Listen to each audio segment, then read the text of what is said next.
just want to check that I am live on Facebook.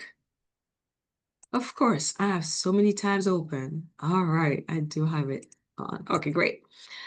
So, topic for today, of course, coffee. So, welcome to Thursday Coffee Talk with Kristel. I did have one. It was called Caribbean. It was like chocolate, milk, foam, and all kind of stuff. This is homemade at this point. But first sip with you guys. Coffee Talk with Kristel. I actually have an amazing article that came out from NAR, National Association of Realtors, and I will share this article. It has about 10 points that I think were pretty interesting that I would love to go over. I'm going to share my screen in one moment. So I'm going to pause in between just to give it time, as I'm going to have a little brain teaser and an answer for each one of them. And as I've started last month, at the end, I will take a couple of deep breaths and ask for guidance of off the cuff, what is it I'm going to talk about? So first, let me go ahead and share my screen, and let's all right, let's take this down. Okay, so if you would just go ahead, Irie, give me a thumbs up. You can see my screen that shows the NAR 2025 profile for home buyers. Sellers reveal market extremes. Can you see that screen? And make sure we are perfect. Awesome. Thank you. So this article has like a breakdown on many sections of the real estate market. And of course, real estate also means, unless you're buying cash, which is one section I'm going to be sharing, a little bit section over financing. But it's really over this article that I'm going to cover. So first one, first-time buyers hit all-time low. So only 21% of home buyers this year were first-time buyers. That is the lowest since 1981. And the median age, 40. I was going to say my age, but no, I'm a decade older than that. So median age is 40, and that means a lot of people are waiting longer before stepping into homeownership. So if the average first-time buyer in the 80s were in their late 20s, that's over a decade later today, right? The now median is 40. So what's the blind spot that's keeping people from starting sooner? So my point of view on that is the blind spot isn't just about money, it's the mindset. Most people think they need to be fully ready. Let me make sure my credit is ready before I talk to my lender. Let me make sure I have this ready. They don't even know what's needed. And they stop first. It's like, I'm not ready. So my invitation, of course, is go ahead and speak to a lender like myself. Let's see what you have in place and what you don't have in place yet, and let's get you ready.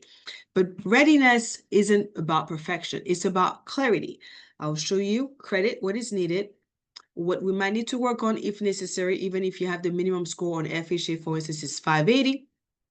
Some programs we can do lower, how much savings you may need, or down payment assistance. So we'll basically go and bring clarity to each step that are needed. The credit, the capacity, which is your debt to income ratio, your cash available, and the type of property, the collateral. So sometimes just knowing your numbers, your options, your buying power today changes everything because it brings clarity. I think it was, yesterday or the day before, I was speaking with a client who is not a first-time buyer. He owns his home, but he has a piece of land, owns free and clear. This is Dafton, and he wants to go ahead and build.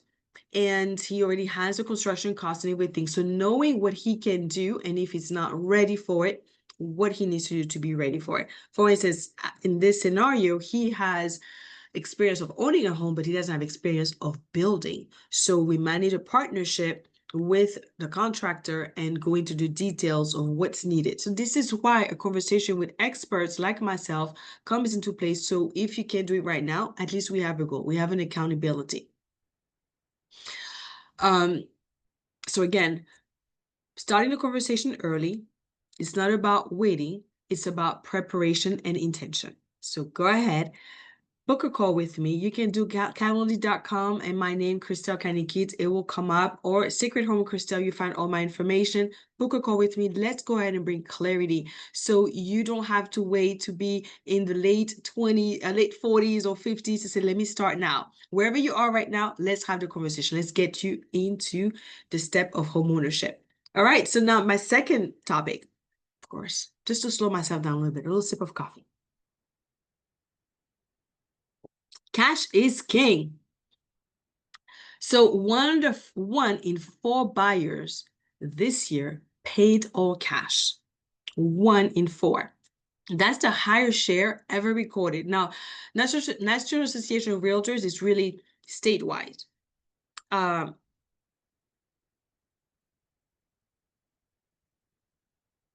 not sure what happened. It says the streamline stopped, but we should be okay. Okay, so again, let me start over. 1 in 4 buyers this year paid all cash.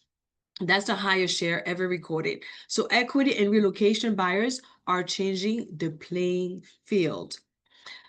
If 1 in 4 buyers pay all cash, what does that tell you about competition for finance buyers? So if you don't have all cash, what does that mean for you? It means finance buyers, those who need a loan, need to show up like they are cash buyers, meaning either having their loan fully underwritten, the loan reviewer, it's not just a soft form, maybe it's a hard inquiry. You have both options, right? There are so many changes happening with AI and new systems.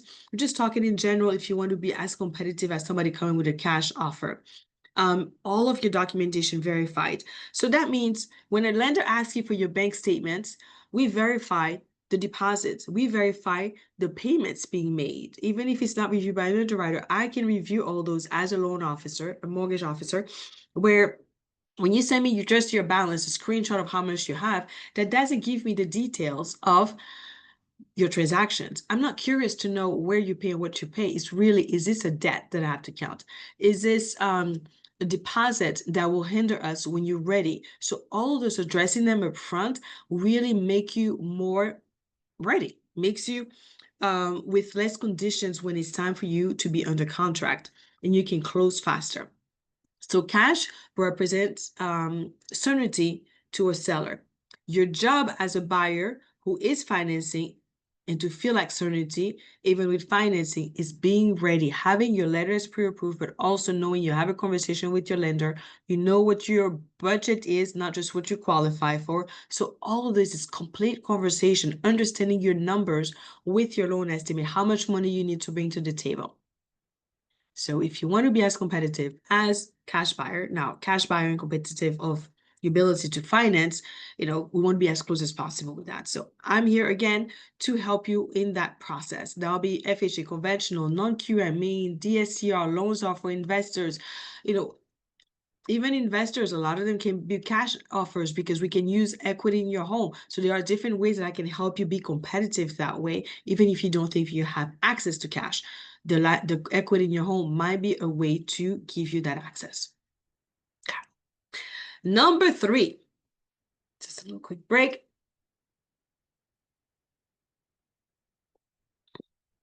Higher down payments. Okay, just make sure that shares screen. Okay, great. So down payments are climbing. First-time buyers, I still get phone calls. Do you have down payment assistance, Kristel? Yes, I do. But first-time buyers are putting down 10%. Repeat buyers, 23%. Both the highest we've seen in over 20 years. That's also a way of being ready to be competitive to a person who might be getting a cash offer. If my pre-approval says 100% financing, unless it's a VA, that makes a little bit of resistance for the agent on the other side. It's like, wait, are they getting down payment assistance? They don't have their own funds. By the way, I do get phone calls. When you place an offer on a home, a lot of times, which is helpful, they call the lender. And I do respond because that shows that I am in communication with both parties and I will through the process. So that's also helping in being competitive. So what's really behind the numbers? If you buy a home that's $300,000 and you put 10%, that's $30,000. Now, that's just a down payment. Now you have closing costs, taxes, and insurance. But the real obstacle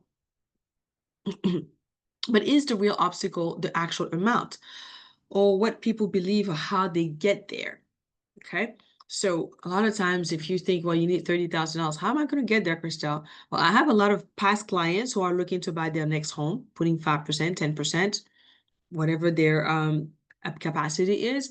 And they don't necessarily need to use their savings. They don't necessarily need to use their 401k.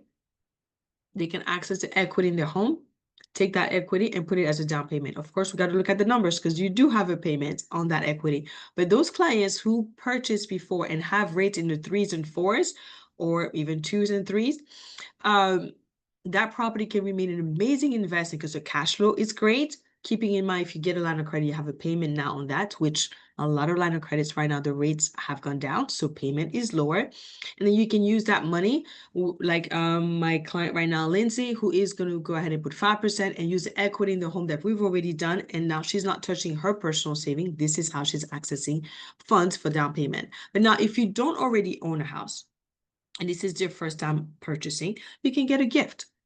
You can go ahead and use 401k. Call your institution and ask them, how can I access the money in my 401k? So there are different ways to go about it. So it's less about how much you have, but more how intentionally you move money towards your goal.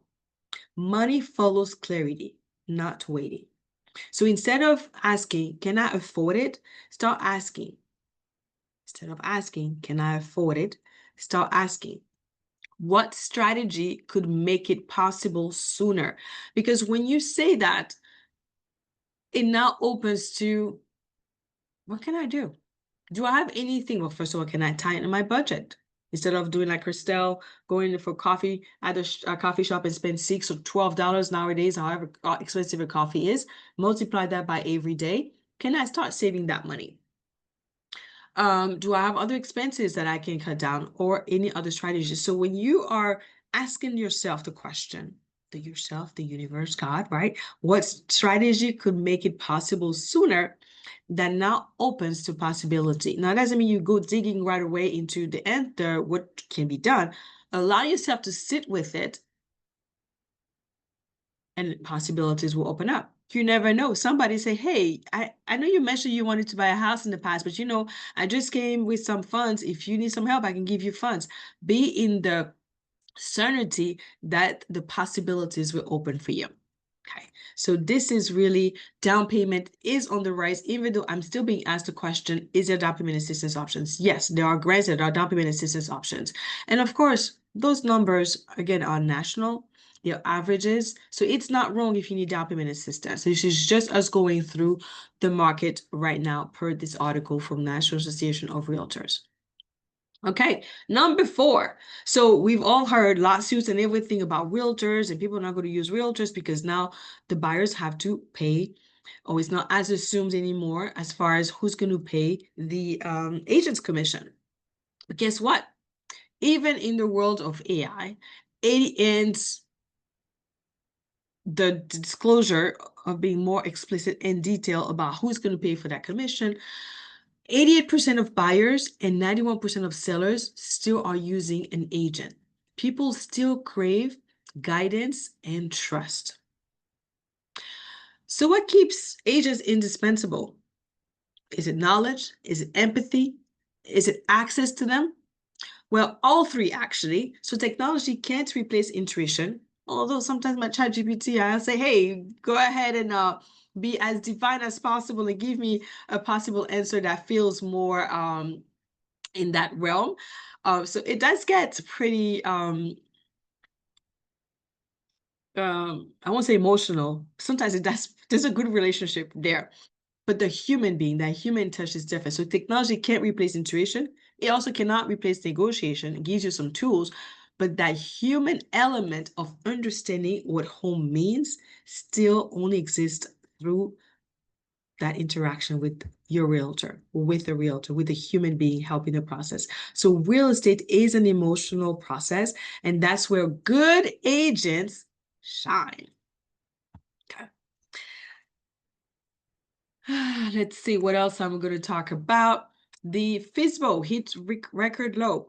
So for sale by owner, is it fading out? Well, only 5% of homes sold were FISBO, for sale by owners. That's actually the lowest on record. If you can see this article, it's either the lowest or the highest. It's like very much extreme that it's sharing. And those homes sold for about $65,000. All those homes that sold at 5% are about $65,000 less on average than if an agent assisted in listing the property. I would say that's like a visibility, the quality of the marketing, and the negotiation, because agents will also do market analysis. So would you rather save a commission or net more through expertise? So if you're currently thinking about selling your home, I want you to think about this. Oh, the agent just placed my house on the market, on the website, and they don't really do much. Really think about this. Those are numbers. Those are facts given to us that all those homes that sold for, I keep saying, I think thinking first, for sale by owner sold about $65,000 less on the average than an agent assisted listing. So if you're selling alone can feel cheaper, but emotional and experience can cost more. Agents create clarity, positioning, and protection. That is a value that's beyond just a commission. So think about that. Again, an agent brings clarity, brings also sometimes more of the neutralizer in the emotion of how you are by yourself selling your home and negotiating. So you get positioned differently, and their intention is to protect you. So keep that in mind before you start to say, hey, I'm going to put a for sale by owner sign. So if you need a realtor, I am in Georgia and Florida, I can definitely connect you with any of my partners and the ones that I have an active relationship with, depending on where you're looking to buy. So reach out to me and I'll be happy to do that. Okay.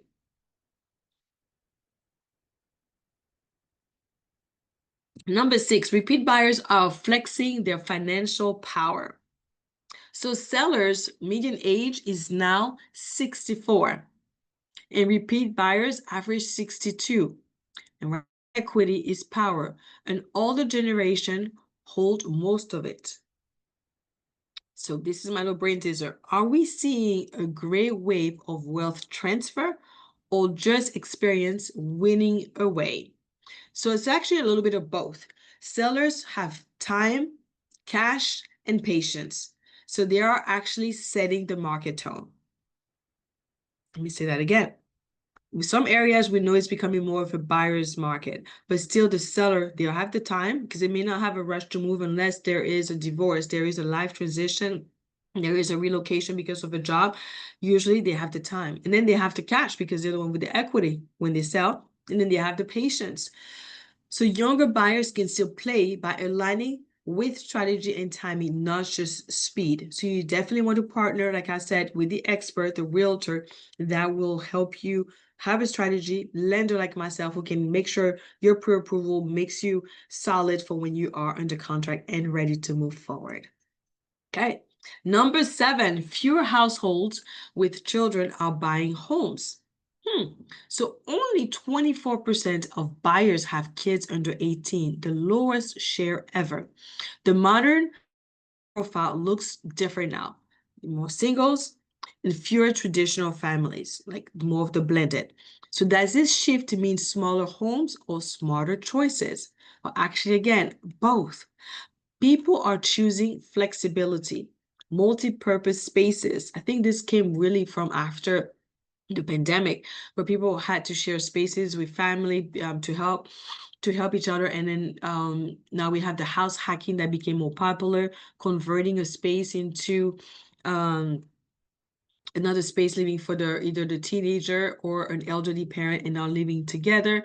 And now it's more lifestyle driven. So it's less about the white picket fence and more about freedom of design. Okay. This article, of course, is public, so feel free to message me and I can go ahead and share that article with you so you can go in detail. The sections are more interesting to you. Number 8, home buyers and sellers are getting older. The average homeowner now expects to stay 15 years. Remember that people moved every 6 or 7. That's what it used to be. Actually, that was a discovery for me because I was just saying that to a client. It's like, well, how long do you intend to stay? Because on average, people would say 6 or 7 years. Well, now it's actually extended to 15 years, right? So if you buy a home at 40, you're 40 years old, and you stay 15 years, how old will you be when you move again? 55, and for many, that's the next chapter home. So it's why buyers are taking longer to choose because they're thinking about that time frame. If I'm going to be staying longer, how old will I be? Where will my kids be? What is the dynamic of my family is going to look like? So they're now buying for the life that they are growing into, not just their life right now. So that is a very interesting section because that number has really shifted. And we're talking about double amount of time. Now, to me, coming from the Caribbean, and I would say a French mindset, people will buy homes and stay in the home. Like my mother's house, she's had it for over 40 years. My dad's house, I mean, everybody's home, they've had it for many years. It's not like the American mindset of like, let's move to a bigger house or closer because of school. It's different. I'm not saying it's right or wrong, it's just different. But the mindset is also shifting because now people are thinking the long haul more than just, oh, I'll just buy it and I'll sell it and get the equity and buy a bigger. But I also want to remind you, if you're a first-time buyer, think of it when you feel like affordability is an issue. Yes, think about the lifestyle you're growing into, but also think about stepping stone. I shared a story a few weeks ago about a lady who bought, I think a couple of years past, and she financed a mobile home. If I mention a mobile home to a lot of buyers, which I've never in my 25 years financed a mobile home, even though I have access to it, because the areas that I finance in general, people don't end up going for it. I still think it is an opportunity. This lady bought her mobile home, pays for the lot, and she paid it off, 60,000. She does have discipline with her debts, and she is renting it for $2,100 a month. She has no debt now for it except for the land. Now, she were to buy a piece of land and eventually put that mobile home, it would become a little bit more of her own with the land, right? But even that did not stop her. She's paying $800 or $840.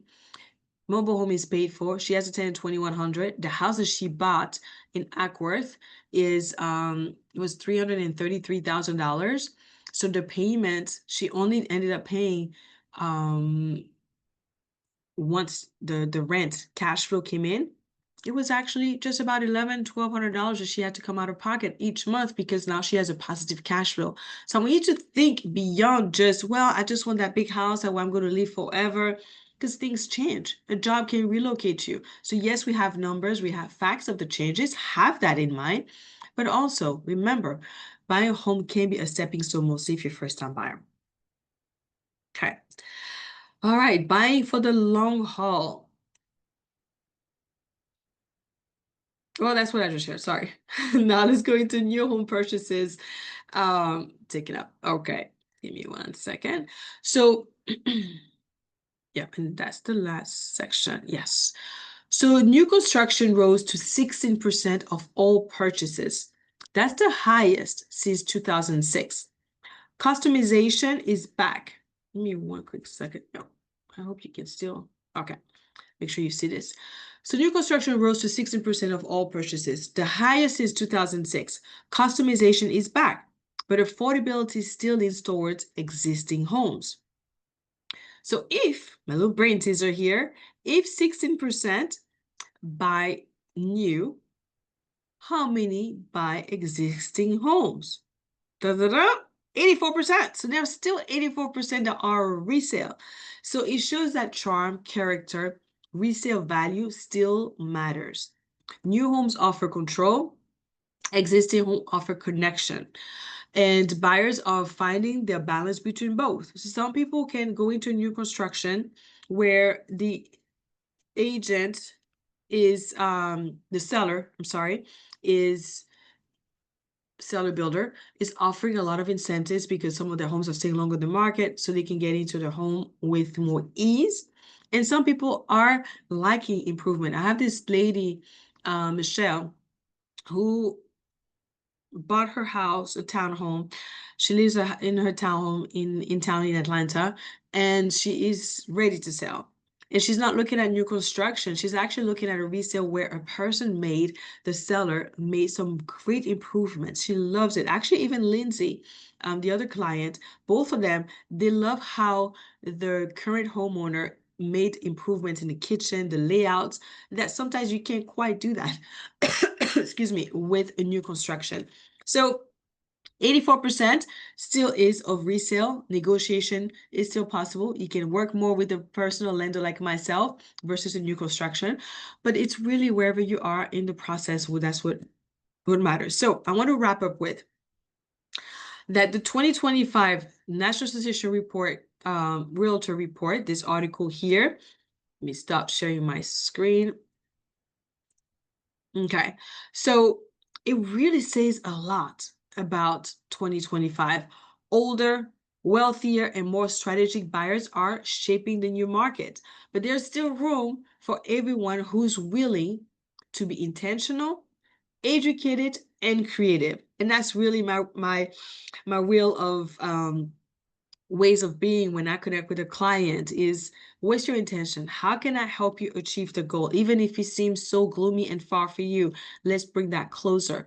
Education. I will give you information of, okay, yes, you can do conventional. Yes, you can do FHA. Which one or what you can do? Like, I really want to take the time for you to understand. Now, some clients say this is over my head. I don't want to really listen. And I respect that, but I still, before you sign anything, let's talk about the numbers. Let's make sure you have an understanding, at least from what I share with you, versus you just signing and after the fact and say, I don't know what I signed for. And then, of course, being creative, being the world of possibilities. We talked about investment funds coming from different ways, with line of credit, savings, or a family member calling and say, I am willing to gift you some funds, right? So different ways and creative ways to get you into your home. So I will go ahead and have the article link so you can go and dive deeper.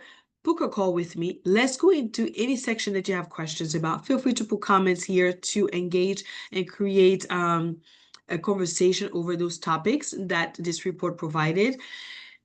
And this is where I end for this section that I prepared for, and I go into the other part, the part where I get to really invite you to center yourself, ground your feet to the ground, and really connect with this present moment. And before I do that, a little coffee sip, as this is Coffee Talk with Kristel on Thursdays.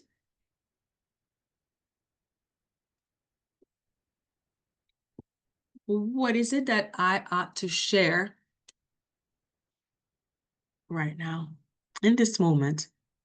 That's a little bit beyond just a conversation of mortgage, real estate.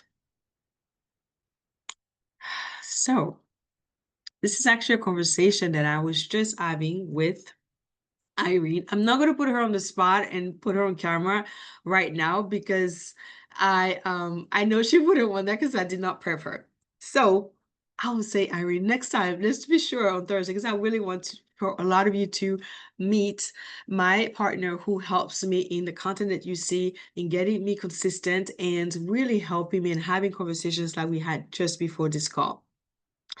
And this conversation is I've shared last week, and depending on where this is aired or where this is viewed, I believe and trust that my words are also timeless. So even though I referred to a conversation I recently had, so last month I had the loss of my stepdaughter. So she was 4 when I met her and eventually married her dad, my ex-husband, Hector. And grief is something that we all experience differently. And when I got the news, I was in Florida and I went to a Catholic church. My mom was with me and was born and raised Catholic, not practicing Catholic faith per se. But I did go to this priest, and he basically told me, which I've heard of this before. I was a chaplain where grief was one of my assignments to present to our chaplaincy. And grief, according to the book that he mentioned, has 5 stages. And as Irene mentioned, because I am feeling a bit emotional as I'm about to fly back in the States right now, the grief, the loss, the letting go, the acceptance, the absence of the physical person here in this plane of this world, and also the loss of how, I'm just going to say, I've experienced relationships. So I haven't really had, and I'll say I'm grateful for that, but my loss has been, or grief has been more towards letting go, accepting breakups, shifts, my own evolution, that creative shedding, right? Shedding parts, and that's a loss, right? It's a grieving of who I used to be to who I'm becoming, people I was married to, the people I dated. I was married once to the person I was married to. So all of those are part of a loss, of a grief, of letting go, of rebuilding. And when I lost my grandmother was in her 90s, so of course she has a long life, but I was the first person that I was so close to. On the weekend, I was going to my grandmother that I lost. So that was very painful. But then at that moment, I also realized that when I show up to a funeral or the physical passing of the person, my body or my mind and all of myself kind of feel like I've let go, right? Because I do my best to be present in this realm with people that there's connection with. And even though there is not an actual connection, I send love and light. I send I ask for forgiveness. Even if I do, I'm sorry, please forgive me. I thank you. I love you. I mentioned that before, Oponopono. So energetically, I also do this work. And I realized that in the loss, in the letting go of a person who passes away, like my grandmother, then my grandfathers, um, their presence is still at times present, if I can say it that way. So they're not physically present. And it may be because I've traveled to the US and I've been away from my family in the flesh touching, but still present in thoughts and call and conversation. So I'm sharing that to say it looks different, as Irene reminded me that there could be some lows, there could be some highs about it, but it looks different also for each one of us, how we experience it. Even for myself, it is a discovery, because this is a daughter, a child, as they call me on the obituary, bonus mom, a role that I played since it was over 20 years ago. So it hurts. It is sad. And yet it's also acceptance that we are here for a period of time. We don't know when that time is going to come. So my invitation is, there's a lady actually who did this, Regina, who sent me a text and said, you came to my mind. And she texts me, Regina, we're Facebook friends. We've met through networking in Atlanta. And I love her message. And I asked her to go ahead and let me know when we can actually do a virtual coffee so we can connect. So my invitation is, if somebody drops into your heart, it's like, I wonder how this person is doing. Take the action. Reach out.